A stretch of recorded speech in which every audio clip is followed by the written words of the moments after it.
ऐसे लोग हैं जो सत्ता के लालच के अंदर राजनीति करते हैं। उन्होंने जब देखा, जब तक कांग्रेस के अंदर सही समय चल रहा था वो कांग्रेस में रहे थे। राव इंद्रजीत एक ऐसे व्यक्ति हैं जो बड़े लालची व्यक्ति हैं। जहां उनको लगने लगा कि अब सत्ता परिवर्तन होने का समय आ गया है, तब उन्होंने सत्ता परिवर्तन कर लिया। तो तब राव इंद्रजीत खुद वापस आना चाह रहे थे कांग्रेस पार्टी के अंदर। सत्ता के साथ और कुर्सी के साथ हमेशा चिपका रहना चाहते हैं। राव इंद्रजीत जी तो एक मौसम वैज्ञानिक है, जब वो मौसम का रुख परखना का उनको बहुत अच्छा आता है। देखिए, ये हम आपको तस्वीरें दिखा रहे हैं रेवाड़ी से कैप्टन हाउस परिवार की, किस तरीके से यहाँ खुशियां लौटी हैं और यहाँ पर जश्न मनाया जा रहा है। सीधी तस्वीरें हम आपको दिखा रहे हैं क्योंकि कैप्टन हाउस में एक बार फिर ढेर सारी खुशियां लौटी है, रौनक लौटी है और तमाम कार्यकर्ता खुश है। किस तरीके से यहाँ पे खुशियां लौटी है, किस तरीके से कहें कैप्टन हाउस परिवार का कद अहिरवाल में एक बार फिर बड़ा हुआ है और कहीं ना कहीं जिस तरीके से राजनीति परिवार करता है, बता दिया है कि इनका क्या रुतबा अहिरवाल के अंदर है। और हमारे साथ है चिरंजीव राव, क्योंकि इनके परिवार में खुशियां लौटी है। मैडम देख सकते हैं कि जो विधायक जी की माता जी है वो भी यहाँ पे है और कैप्टन साहब अभी यहाँ से निकले हैं, लेकिन चिरंजीव राव जी से किस तरीके से जो खुशियां होती है, आखिर क्यों जश्न मनाया जा रहा है, पहले इन्हीं की जुबानी एक बार सुनेंगे। क्योंकि जाहिर है जब जब इस परिवार को खुशियां मिलती हैं तो कहें कि मॉडल टाउन में चक्का जाम हो जाता है और किस तरीके से लोग इनको बधाई देने के लिए आते हैं, तांता यहाँ पे लगता है। एक बार जानते हैं चिरंजीव राव जी, आज किस बात की खुशियां है, जश्न आपके कोठी में मन रहा है? देखिए, मैं सबसे पहले तो धन्यवाद करना चाहूंगा मोहनलाल जी आपका, आज आप यहाँ पर आए मेरा इंटरव्यू लेने के लिए।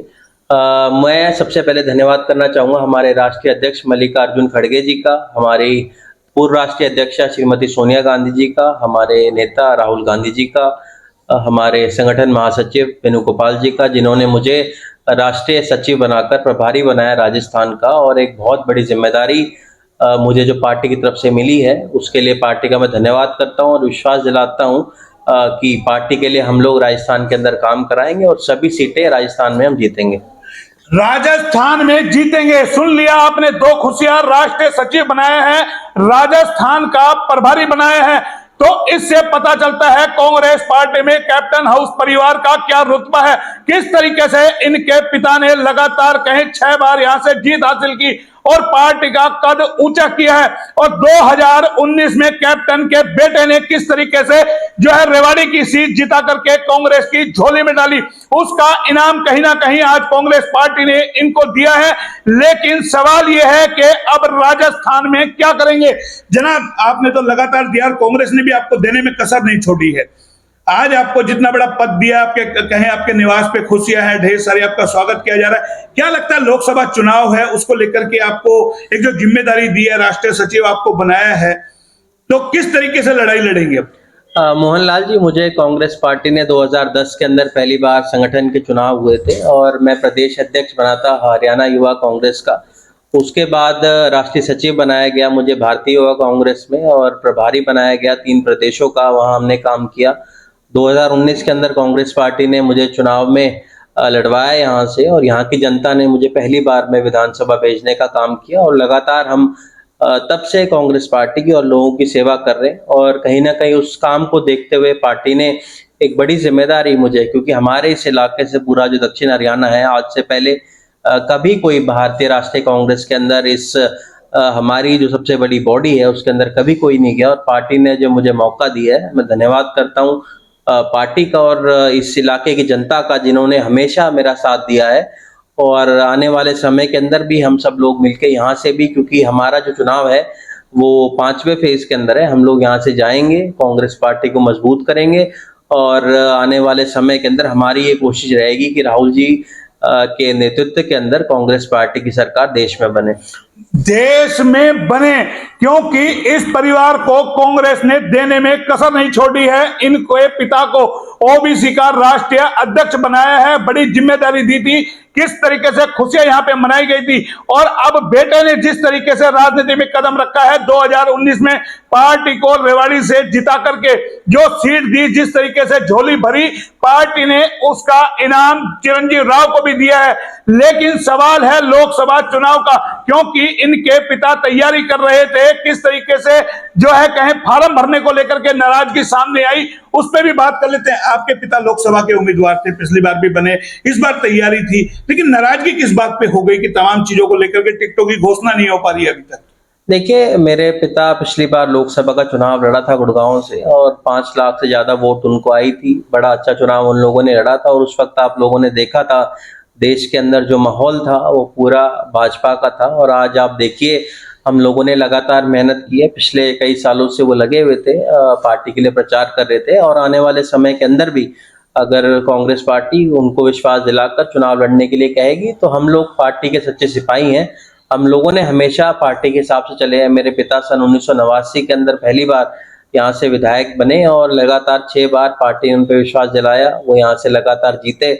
पिछले दिनों में आप लोगों ने देखा होगा कि उनको राष्ट्रीय कांग्रेस के अंदर पिछड़ा वर्ग का राष्ट्रीय अध्यक्ष बनाया गया और अगर पार्टी उनको कहेगी कि भाई आप चुनाव लड़िए तो वो तैयार है। और यहाँ के जो हमारे कार्यकर्ता हैं, आज हम लोगों ने देखा, सबने आग्रह उनसे यही किया कि भाई आपको चुनाव लड़ना चाहिए क्योंकि आप ही अकेले ऐसे कैंडिडेट हैं जो कि यहाँ के भाजपा के जो प्रत्याशी है उनको हरा सकते हैं।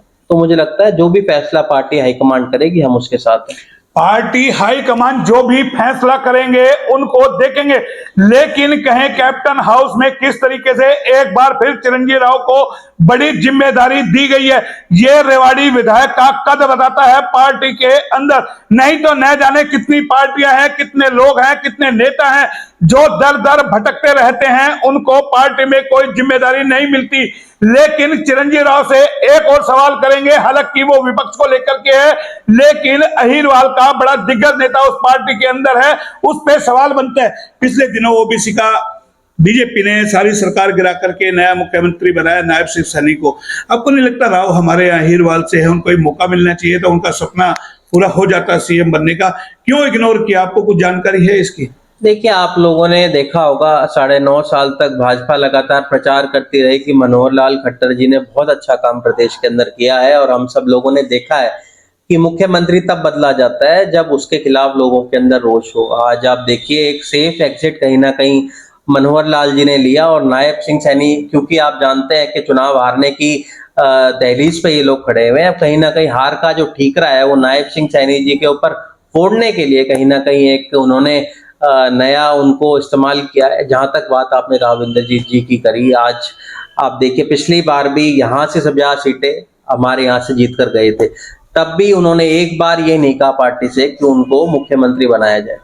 बड़ा दुर्भाग्य है हमारे लिए कि इतनी बड़ी हमारी कैबिनेट जो बनाई गई है उसमें केवल मात्र हमें प्रतिनिधि देने के नाम पे एक राज्य मंत्री दिया गया है। जब हम लोगों की सरकार हरियाणा के अंदर थी तब हमारे 2 कैबिनेट के मंत्री थे और 2 राज्य मंत्री थे। आज क्या हालात हमारे इस इलाके की हो गई है कि हमें कोई प्रतिनिधित्व करने के लिए कोई व्यक्ति नहीं। हालांकि आप विपक्ष के विधायक है, आपको लगता है अगर राव को मुख्यमंत्री बनाते आपके अहिरवाल का कद ऊंचा हो जाता? अहिरवाल को हमेशा राव जिता करके भेज रहे हैं यहाँ से, चाहे कांग्रेस में थी चाहे बीजेपी में थे, राव के इशारे पर तमाम वोट गिरते हैं, राव का बीजेपी ने पूरा फायदा उठाया, लेकिन देने की बारी आई तो इग्नोर कर दिया। देखिए, अगर राव इंद्रजीत का अगर इतना बड़ा ही कद होता तो उनको कांग्रेस पार्टी के अंदर रहना चाहिए था लगातार। ये तो हमने हमेशा बचपन से पढ़ा है कि जब बुरा वक्त आता है तब पार्टी के साथ हमेशा रहना चाहिए। कोई व्यक्ति अपने निजी स्वार्थ के लिए पार्टी को छोड़ के चला जाए, मुझे लगता है उससे कोई बुरा राजनीतिक नहीं हो सकता है। उन्होंने बुरे समय के अंदर कांग्रेस पार्टी को तब छोड़ा। और जहां तक बात आपने ये कही, नहीं 10 साल कांग्रेस में भी तो रहे, कांग्रेस क्यों नहीं दे पाई उस वक्त? कि कांग्रेस ये जो इलाका रहा है ये हमेशा आप लोगों ने देखा होगा सत्ता के साथ रहता है। जब हम लोगों की सरकार हरियाणा के अंदर रही तो हमारा यही दक्षिण हरियाणा का इलाका है जिसने तब सरकार बनाई, यहाँ से हमारे सांसद विधायक हुआ करते थे। जब सत्ता परिवर्तन हुए तब आप लोगों ने देखा, इसमें राव इंद्रजीत जी तो एक मौसम वैज्ञानिक है, जब वो मौसम का रुख परखना का उनको बहुत अच्छा आता है।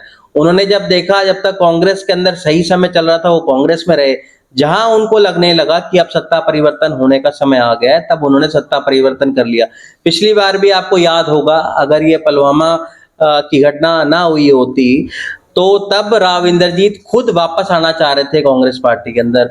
तो मुझे लगता है कहीं ना कहीं ऐसे लोग हैं जो सत्ता के लालच के अंदर राजनीति करते हैं। नहीं, इन वो लोगों ठीक को- है, वो करते, तमाम लोग करते हैं, आपकी पार्टी में ही बहुत सारे लोग हैं।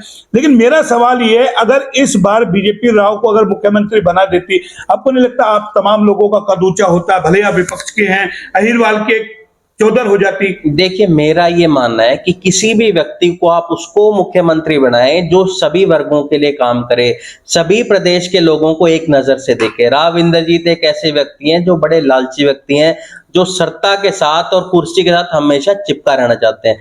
मैं तो ये कहूंगा कि आप किसी को भी मुख्यमंत्री बनाओ, वो एक ऐसा व्यक्ति होना चाहिए जो सभी वर्गों को एक नजर से देखे, सभी इलाकों को एक वर्गों से देखे, और सभी धर्म हो, जाति हो, उसके अंदर कोई फर्क नहीं करना चाहिए। मैं तो इस प्रवृत्ति का व्यक्ति हूं जो इस तरह सभी की को साथ लेकर के चलना चाहिए। विपक्ष के नेता हैं, अपनी बात रखेंगे, लेकिन यह सच्चाई है, अगर यहां से इस बार बीजेपी राव को मुख्यमंत्री बनाती तो अहिरवाल का कद और बढ़ता। जिस तरीके से कांग्रेस ने चिरंजीव राव को जिम्मेदारी देकर के अहिरवाल में कैप्टन परिवार का रुतबा बढ़ाया, कहीं ना कहीं अहिरवाल को एक बार फिर दिया है कि किस तरीके से कैप्टन हाउस जो है कांग्रेस को बढ़ा सकते हैं। इसीलिए राजस्थान की जिम्मेदारी दी है इनको, ताकि राजस्थान का प्रभारी जो बना करके भेजा है कि चुनाव में पूरा देखें। तो जाहिर है उनकी माता जी हमारे साथ है, एक बार जान लेते हैं, क्योंकि मां के लिए गर्व होता है उसके बेटे को बड़ी बड़ी जिम्मेदारी मिलना, क्योंकि इनके पति लगातार 6 बार यहां से कैप्टन साहब विधायक रहे हैं और यहां से पूरी 14 उन्होंने की है। अब बारी है बेटे की, तो बेटे के ऊपर कितना गर्व वो करती हैं कि किस तरीके से पार्टी ने जिम्मेदारी दी है। मैडम क्या कहेंगे, आपको तो कांग्रेस ने बहुत कुछ दिया है, कैप्टन साहब को। कांग्रेस पार्टी का हम धन्यवाद करते हैं, राहुल जी का, खड़गे जी का, सोनिया जी का, जो चिरंजीव को आज जिम्मेवारी दी है। और मुझे पूरी उम्मीद है ये अपनी जिम्मेवारियों पे पूरा खरा उतरेगा, पूरा जिम्मेवारी से काम करेगा। मुझे कोई डर नहीं है इस चीज का। मैं चाहती हूँ कि आगे भी कोई जिम्मेवारी मिले, पूरी जिम्मेवारी से काम करेगा। लेकिन कहते हैं कि आप जो कैप्टन हाउस के बारे में कहते हैं कि कैप्टन हाउस के जितने भी चुनाव होते हैं, चाहे कैप्टन साहब का हो चाहे चिरंजीव राव का हो, वो शकुंतला चुनाव लड़ती है, शकुंतला यादव पूरे चुनाव की कमान संभालती है। इस बार ये लोकसभा ऐसा चुनाव- नहीं है, ये तो सभी की पूरा परिवार हमारा साथ लगता है, ऐसा कुछ नहीं है। 2019 में जिस तरीके से आपने चिरंजीव राव को कमान संभाली, और नहीं, वो मेरी जिम्मेवारी थी। जब पहली बार इलेक्शन था तो माँ बाप सभी माँ बाप करते हैं, ऐसे मैंने कोई अलग कोई कुछ नहीं किया। जो मेरी जिम्मेवारी वो मैंने पूरी निभाई है। और वो तो पूरा जो है पूरे इलाके ने, सभी बहन भाइयों ने, सभी के आशीर्वाद से, ये सभी वर्करों का, सभी का धन्यवाद करती हूँ। सभी ने बहुत मेहनत की थी, सभी के आशीर्वाद से ये बना है। सभी के आशीर्वाद से करती हैं, तो जाहिर है माँ की ममता बेटे के लिए होती है। और जब माँ उतर जाती है चुनाव मैदान के अंदर अपने बेटे को जिताने के लिए, तो कहें शायद ही कोई बेटा चुनाव हारे। और 2019 में जिस तरीके से शकुंतला यादव ने अपना विकराल रूप दिखाया कि चुनाव जिताने के लिए अपने बेटे को दिन रात चुनावी मेहनत की, कार्यकर्ताओं को बांधे रखा, वोटरों को संभाले रखा, तमाम चीजें, तो वो कहीं ना कहीं बताता है। और अब जो कांग्रेस ने इस परिवार में और नई खुशियां दी है, जिस तरीके से जिम्मेदारी दी है, आने वाले दिनों में कैप्टन हाउस की चुनौती और भी बढ़ जाएगी। अहिरवाल में नाम ऊंचा हो चुका है, रुतबा ऊंचा हो चुका है, अब है उस जिम्मेदारी को निभाने का मौका। फिलहाल इतना ही। कैमरा पर्सन पंकज के साथ मोहन लाल, HR न्यूज रेवाड़ी।